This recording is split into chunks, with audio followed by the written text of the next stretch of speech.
Hello, hello. I haven't been on here for a while, but it is autumn. It is really the only season that I make the effort to pull together a specific reading list for. I'm gonna go all out for Halloween as usual, but this is my sort of, I guess, transitional reading list. Maybe there are some recommendations in there for you too. I also thought this video would be a good moment to catch you up on what I've been up to in the last few months. But I'm gonna do the autumn to read list first. The pile is so high that I can actually reach down and grab my phone from the top of it.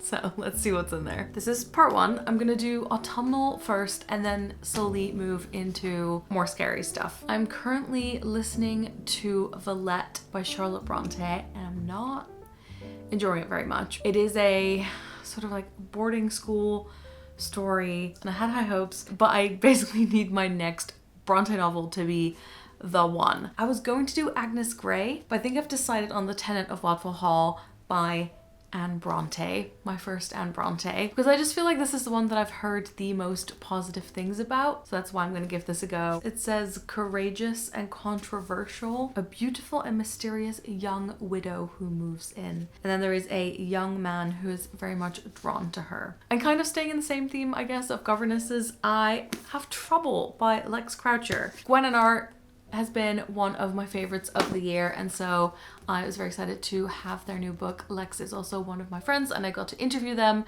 at Waterstones for the launch of Gwen and Art, but their latest Regency novel is about a governess who does not want to be a governess, who does not like children.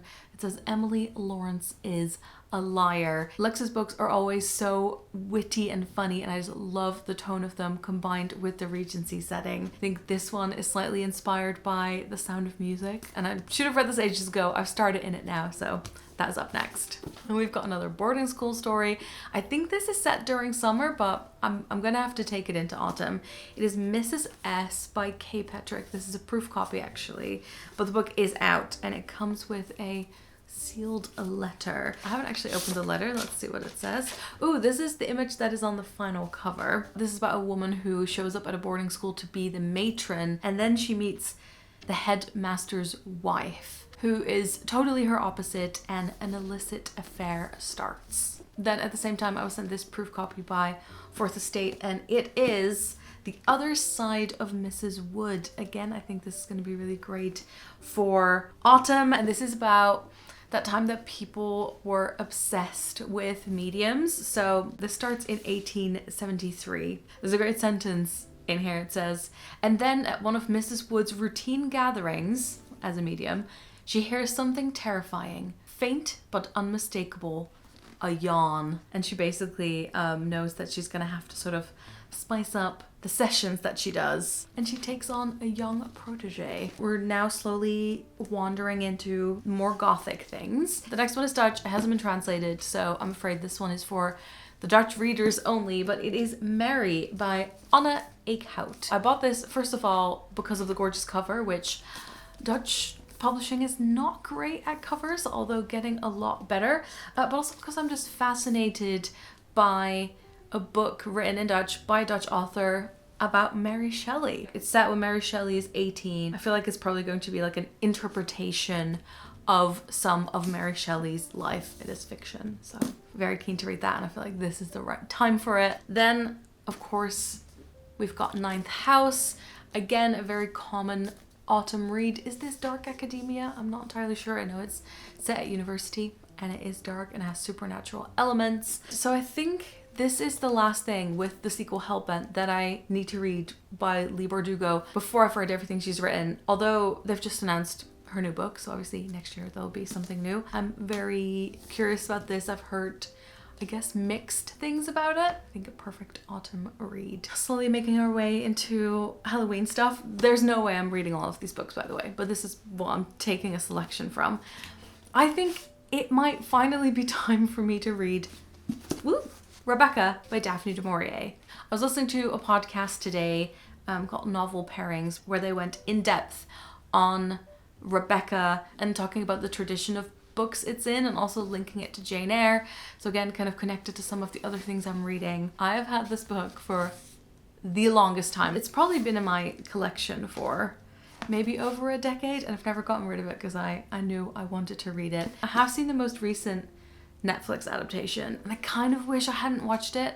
I feel like I should have saved knowing the story because I didn't know much about it before. But it's about a young woman who is a travel companion to an older woman. Then she meets this handsome, rich man and they have this whirlwind romance and they get married, and she goes to live at his estate and things are not what they seem. Is that the best way to describe it? You just have those books that you know you're going to read one day and you'll regret having put it off, and this is one of them for me. Then we've got Melmoth by Sarah Perry. It's by the author of The Essex Serpent. I watched the Essex Serpent miniseries before reading the book and it was so good. I loved it so much, and actually read a few chapters of The Essex Serpent. I thought the writing was incredible, but now it's been too recent since I've sort of watched that story. So I'm gonna do Melmoth instead. It's, I guess, like a rewrite or a reinterpretation of the story of Melmoth the Wanderer, which I read a little bit of at uni. I don't think I read that much of it. This is about a woman who has like a dark event in her past, and then a manuscript ends up in her hands that talks about the sightings of this like mysterious woman called Melmoth, or the loneliest being in the world. And Melmoth sort of seeks out people who have something dark in their past. It says everyone that Melmoth seeks out must make a choice to live with what they've done or be led into the darkness. When this came out, I heard a little bit about it, but I haven't heard much about it since. I feel like the writing of this is going to be incredible. It's going to be perfect for the darker months. If you were looking for cozy autumn reads, you are on the wrong channel because I don't have any of those. Then we've got Her Body and Other Parties by Carmen Maria Machado. I absolutely loved In the Dream House. This is her earlier work. They're short stories. It says it's unique, unsettling, original, which I think In the Dream House was as well. It says there's science fiction, comedy, horror, fantasy, and fabulism. Just can't wait to read this. Have kind of been waiting for this for the right time. Then I started reading a little bit of this in a reading vlog last year, but then after Halloween I kind of put it down because, again, I wanted to save it for the right time. This is Hellscreen. These are horror short stories translated from Japanese. They were first published in Japanese between 1915 and 1927, so classics as well. Last time I think I only read the first story and it was horrible, but in the best Halloween kind of way. And finally, this is very long awaited is the only way I can describe it. If you've watched any of my Halloween reading videos in the past, you will have seen a graphic novel called Through the Woods by Emily Carroll. I reread it religiously every year around Halloween, and now I've got something new to read.